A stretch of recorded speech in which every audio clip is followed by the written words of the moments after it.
हाय my चारो family, welcome to my channel. क्या आप बेचैन हैं, उत्सुक हैं जानने के लिए कि आपकी पर्सनल लाइफ में, आपके रिलेशनशिप्स में क्या चल रहा है? यस, देन आइए हम अपनी डिवाइन गनीशा से जानते हैं कि आपकी पर्सनल लाइफ में क्या चल रहा है और आगे जाकर हम ये जानेंगे कि आपके लिए क्या गाइडेंस है और क्या टिप्स है।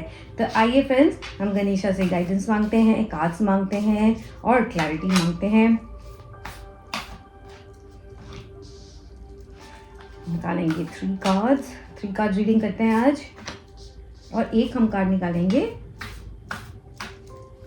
गाइडेंस के लिए।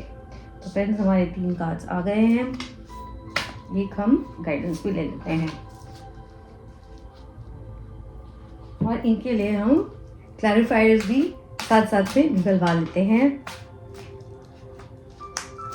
ताकि हमें थोड़ी बेटर अंडरस्टैंडिंग हो कि भगवान हमें या हमारा जो सबकॉन्शियस है वो हमें क्या बताना चाह रहा है। फ्रेंड्स, टैरो बेसिकली हमारे ही एक सबकॉन्शियस का एक मिरर है, राइट? हमें वही बताता है जो हम जानते हैं, बट बिकॉज इट्स सबकॉन्शियस हमें क्लियरली उसकी अंडरस्टैंडिंग नहीं होती। तो tarot it just brings fourth those understandings, those clarities. So my soulful family, the first card is reflection. यहाँ गणेशा दिखा रहे हैं कि आपको एक बड़े संयम से, पेशेंस से आपको याद करना है कि पास्ट में क्या हुआ था। ये हो सकता है कि अगर आपको फ्रेंड्स लग रहा है कि कोई आपके साथ एक पर्टिकुलर वे में क्यों बिहेव कर रहा है, आपके रिलेशनशिप में ये डायनामिक्स क्यों चेंज हुए हैं, तो गणेशा आपको यहाँ कह रहे हैं कि आपको ये सोचना है कि कहीं आप ही तो नहीं इसके लिए रिस्पॉन्सिबल हैं। आपको थोड़ा पीछे जाके सोचना पड़ेगा, वरना आपको ये सोल्यूशन फाइंड करना मुश्किल है कि अभी जो चीज़ें हो रही हैं वो क्यों हो रही हैं। तो फ्रेंड्स, क्या ये आपको लग रहा है?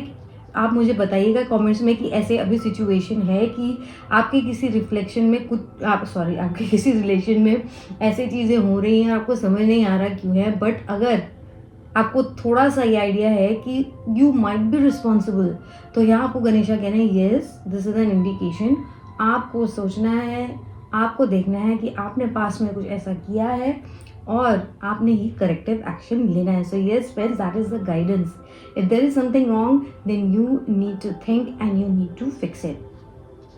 Friends, the next card is surrender, which is a very beautiful part of any relation, which means that हमें हमेशा नहीं जीतना है, right? Like a mother, Queen of Cups, she will always give up whatever is needed by anyone in her family. She will surrender, but she is always full of love and she spreads love and she brings strength and confidence in the family. तो गणेशा कह रहे हैं आपने भी यही करना है, अपनी ईगो शेड करिए। तो फ्रेंड्स, अगर आपके किसी रिलेशनशिप में ऐसा चल रहा है कि पहले तू कर, तूने ये किया, मैंने ये किया और तू रिस्पॉन्सिबल है, इस तरीके किसी आप ऐसे पड़ाव पर अटक गए हैं, तो यहाँ गणेशा कह रहे हैं be like a mother, be loving, be forgiving, and even if it's not your fault, sometimes it's best to just give up, surrender, because that is how many a times the relationships go forward. और ये अंत नहीं होता friends एक any relationship का कि आप सोचिए कि मैं ही बार बार सरेंडर कर रहा हूँ। There will be so many times when the other person will come forward and he will take the responsibility or she will take the responsibility. तो कभी आप अपना कदम बढ़ाइए, कभी जो आपके पार्टनर हैं या जो रिलेशनशिप में हैं, फ्रेंड्स भी हो सकते हैं, कोई भी हो सकता है, वो कदम लेंगे। Friends, the next card is empowerment. तो यहाँ से फ्रेंड मुझे जो मैसेज आ रहा है वो ये है कि कोई डिस्टेंट अपॉर्चुनिटी, कोई डिस्टेंट रिलेशन है, राइट? अभी चाहे आप उनसे बहुत अच्छे से कनेक्टेड नहीं है, but it is something probably new. वो जो है ना न्यू चीज़ जो आपको फील हो रही है, आ रही है आपकी डायरेक्शन में, वो आगे जाकर आपको बहुत एम्पावर करेगी, आपको इमोशनल सपोर्ट देगी रिलेशनशिप में, आपको स्ट्रॉन्ग बनाएगी, आपको जो सपोर्ट चाहिए, आपको गाइडेंस चाहिए, तो वो आपको मिलेगी। तो फ्रेंड्स, लेट मी नो इन कमेंट्स, ऐसा कुछ नया आ रहा है कि आपकी तरफ जो आपको लग रहा है कि आगे जाकर, चाहे नहीं भी लग रहा, तो यहाँ गणेशा कह रहे हैं मैं आपको बता रहा हूँ कि please hold on to that new thing, right, और न्यू रिलेशनशिप और friendship that is coming forward, because वो आगे जाके आपको एम्पावर करेगा. And friends, the guidance is embrace. तो जैसे हमारी गुरबानी भी कहती है कि व्हाट इज दैट, भाड़ा मनना.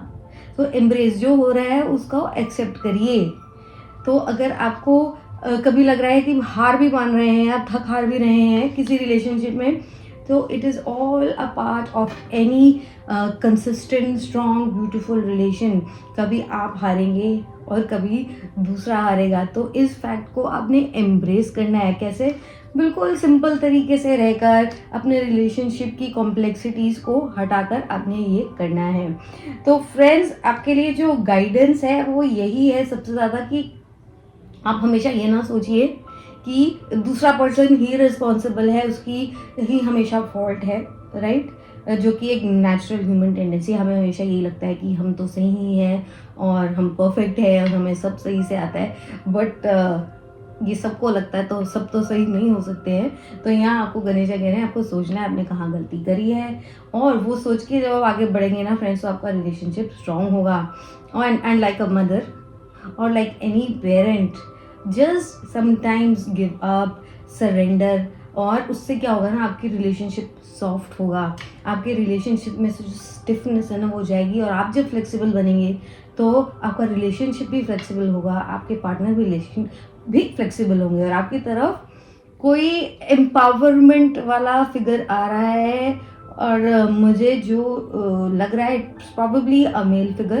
तो आप keep your eyes open, right, and hold on to that opportunity. वो आपको स्ट्रेंथ भी देंगे, mental strength, maybe financial strength. तो देखिए कोई अपॉर्चुनिटी आ रही है आपकी तरफ, and keep a watch in that. And please embrace the fact कि आपके रिलेशनशिप में आपको उतार चढ़ाव होंगे, आपको भी बहुत बारी हार माननी पड़ेगी.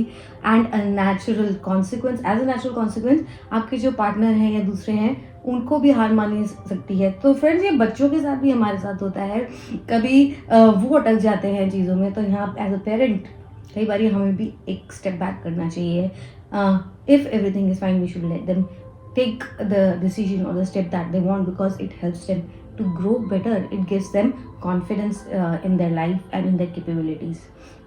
So friends, आप मुझे बताइएगा कि आपको ये रीडिंग कैसी लगी. Do subscribe to my channel. Please like this video if it helps, and do share it with the people you think it's going to help. Bye bye and have a wonderful day.